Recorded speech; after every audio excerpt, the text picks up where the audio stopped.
And this episode is sponsored by Tipsy. Tipsy is the largest sake online store in the United States. They carry over 400 labels and counting, all decoded into an easy-to-grasp format. On each product page, you'll find your own recommended food pairings and serving temperatures. They offer a Tipsy Sake Club membership program where you'll receive a special curated sake box every 3 months. Each box comes with 6 10-ounce bottles along with sake tasting cards for you to learn and deepen your sake experience. Membership perks include virtual tasting videos, a beginner's guide booklet, Tipsy Tribune, which is a newsletter, unlimited free shipping for regular orders, membership pricing, and exclusive events. You guys have got to give this a try, especially if you're into sake. Even if you're not and you want to expand your palate a little bit, definitely check them out. Visit www.tipsysake.com and use the code below for 10% off your first order. Again, that's tipsysake.com, and make sure you drink responsibly.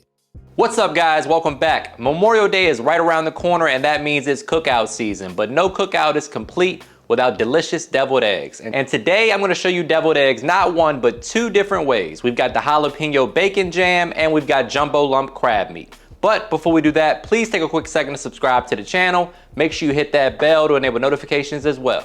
All right, guys, meet me in the kitchen. Let's make it happen. Obviously, we can't have deviled eggs without good quality eggs. Here we have 6 eggs that we'll be using today, along with some Duke's mayonnaise, some sweet relish or sweet pickle juice, Dijon mustard, and apple cider vinegar. First things first, we need to boil our eggs. There's a couple different ways you can do this, guys. You can boil the eggs for 12 minutes and they should come out perfect, or you can bring the eggs up to a boil, kill the heat, put the lid on, and let that go for 20 minutes. Both of those methods will result in perfectly cooked eggs. Once the eggs are cooked, we're gonna add them to some ice water and let them hang out for a minute while we prep our jalapeno bacon jam. Now let this serve as a warning, guys, that this stuff is absolutely addictive, so tread lightly. We're gonna slice up 6 or 7 slices of thick cut bacon.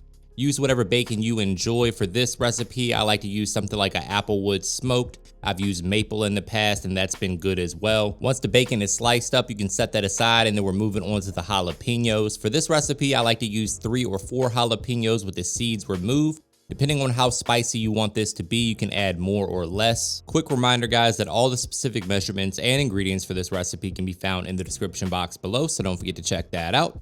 As you can see here, we're slicing the jalapenos in half. I'm gonna remove the seeds, and then we're gonna dice them up into bite-sized pieces. This jalapeno bacon jam is great on hamburgers. It's fantastic on sandwiches. Really, you can put it on anything. Serve it with a charcuterie board, on some crackers. You really can't go wrong, guys. I end up eating this stuff with a spoon. It's really that good. I can't wait for you guys to try this recipe.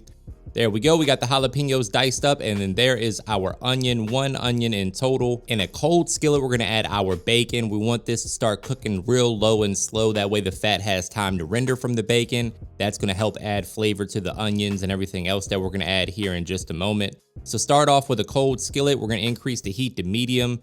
Over time, you can bump it up to medium high to speed things up a little bit once you start to see the fat rendering like you see right here. If there's too much fat, you can always drain some off, which I tend to do. You wanna have about a tablespoon or so in the pan. Then we're gonna add the jalapenos and the onions, saute those over medium heat, allow them to begin to start getting tender for us. Then we can add in some garlic, about a tablespoon or so of minced garlic or garlic paste. Whatever garlic you have on hand will be just fine. We're gonna add back in the bacon, give that a mix to make sure everything is evenly distributed. Your house is gonna be smelling amazing. Your guests are gonna be asking what's going on. You'll be in the comments thanking me later. There we go. Now we're going in with that garlic we talked about. Again, about a tablespoon or so. You can add more or less depending on how much you enjoy the garlic flavor. Totally up to you. As with anything, guys, make sure you taste as you go and adjust the flavor to your preference. This particular recipe is not overly spicy because of all the sugar and sweetness that we're gonna add to it here in a moment. But if you want it to be extra spicy, you can leave the seeds in. You can add more jalapenos. You can mix in a habanero pepper. Get crazy and do whatever you think makes sense, depending on your personal preferences. We're going in with 1/2 cup of brown sugar. This is gonna start the caramelization process. This is basically like candying the mixture here. That brown sugar is gonna caramelize beautifully.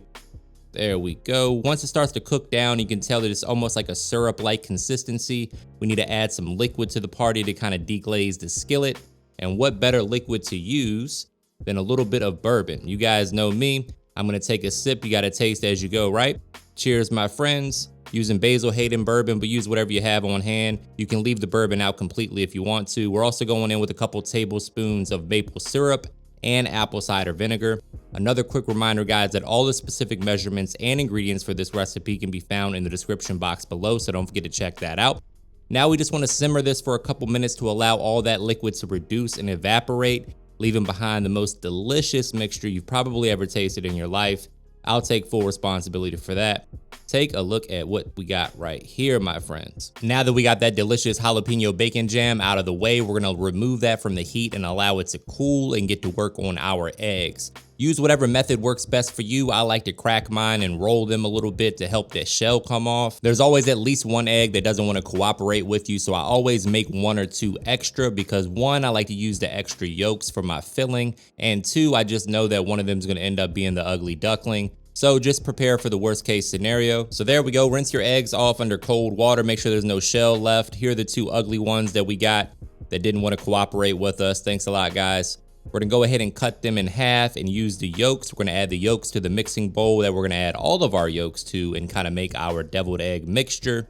Then you can do whatever you want with those egg whites. You can save them for the chef's taste, or you can, eat them for breakfast, whatever you wanna do. Eggs are too expensive right now, so don't throw them away.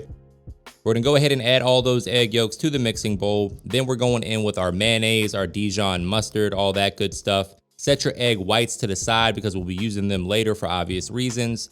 There goes the Duke's mayo. Here comes the Dijon mustard. Let me know in the comments how you like your deviled eggs. This is a simple recipe since we have a lot of toppings going on these eggs. I don't want to overcomplicate the situation.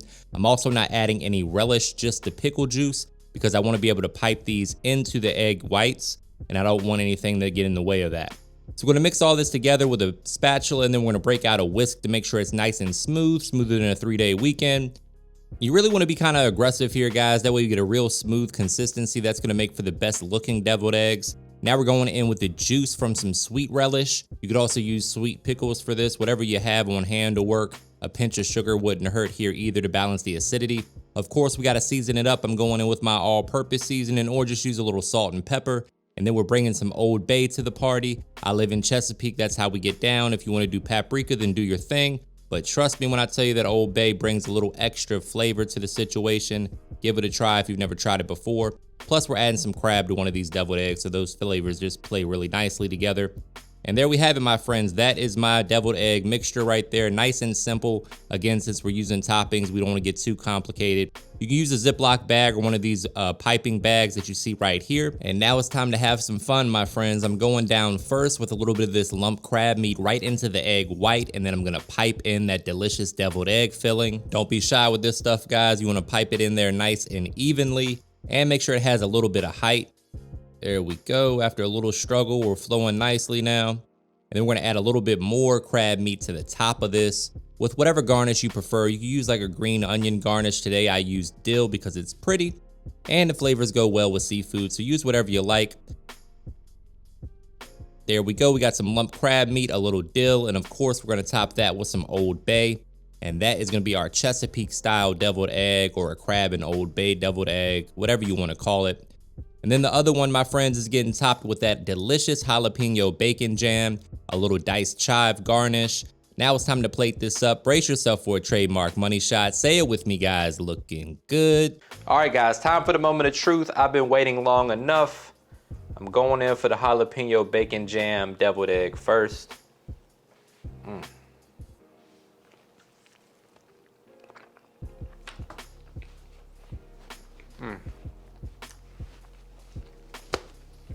All right, my friends, it's time to dig in for this crab deviled egg.